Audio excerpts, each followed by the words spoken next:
To good tag German എക്സാംസിന്റെ അവസാനത്തെ പാർട്ടാണിത്. ഈ പാർട്ടിൽ നമ്മൾ പരിചയപ്പെടാൻ പോകുന്നത് ഗോയിത്തി B2 എക്സാം പാറ്റേൺ ആണ്. B1 പറഞ്ഞ പോലെ തന്നെ B2ലും നിങ്ങൾ ഓരോ ഇൻഡിവിജ്വൽ പാർട്ടിലും 60% സ്കോർ ചെയ്യേണ്ടതായിട്ട് വരും. ഫസ്റ്റ് പാർട്ട് എന്ന് പറയുമ്പോൾ ഹ്യോറൻ ആണ്. ഹ്യോറൻ വരുന്നത് 4 പാർട്സ് ആയിട്ടായിരിക്കും എക്സാമിന് വരിക.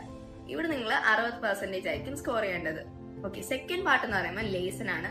ലേസൺ 5 പാർട്സ് ആയിട്ടായിരിക്കും എക്സാമിന് വരിക. 60% ആയിരിക്കും സ്കോർ ചെയ്യേണ്ടത് 100-ല്. ഓക്കെ, തേർഡ് പാർട്ട് എന്ന് പറയുമ്പോൾ ഷ്രൈബൺ വരുന്നത് 2 പാർട്സ് ആയിട്ടായിരിക്കും. അപ്പൊ അത് ഫസ്റ്റ് പാർട്ട് എന്ന് പറയുമ്പോൾ തേമ എന്ന് പറഞ്ഞാൽ തീമാണ്. ഇതിന് നിങ്ങൾക്ക് 50 മിനിറ്റ് ആയിരിക്കും ടൈം ഡ്യൂറേഷൻ കിട്ടുന്നത്. 60 മാർക്കിനായിരിക്കും എക്സാം വരിക. സെക്കൻഡ് പാർട്ട് എന്ന് പറയുമ്പോൾ ഇമെയിൽ റൈറ്റിംഗ് ആണ്. അതിന് നിങ്ങൾക്ക് കിട്ടുന്നത് 25 മിനിറ്റ്സ് ആയിരിക്കും.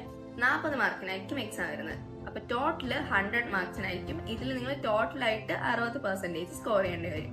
ഇവിടെ ടൈം ഡ്യൂറേഷൻ 2 പാർട്സും കൂടെ ഒരുമിച്ച് 75 മിനിറ്റ്സ് ആയിരിക്കും നിങ്ങൾക്ക് കിട്ടുക. ഫോർത്ത് പാർട്ട് എന്ന് പറയുന്നത് സ്പ്രഹൻ ആണ്. സ്പ്രഹൻ 2 പാർട്സ് ആയിട്ടായിരിക്കും എക്സാമിന് വരിക. ഇത് 2 പാർട്സും കൂടെ ചേർത്ത് നിങ്ങൾ 60% സ്കോർ ചെയ്യണം. അപ്പൊ ജർമ്മൻ എക്സാംസിന്റെ എല്ലാ പാർട്സും നിങ്ങൾക്ക് മനസ്സിലായെന്ന് വിചാരിക്കുന്നു. B2 പാർട്ടാണ് നിങ്ങൾക്ക് മനസ്സിലായെന്ന് ഞാൻ വിചാരിക്കുന്നു. ഓക്കെ, ജർമ്മൻ എക്സാംസിന്റെ പാർട്സ് ഇവിടെ തീരെയാണ്. Tschüss.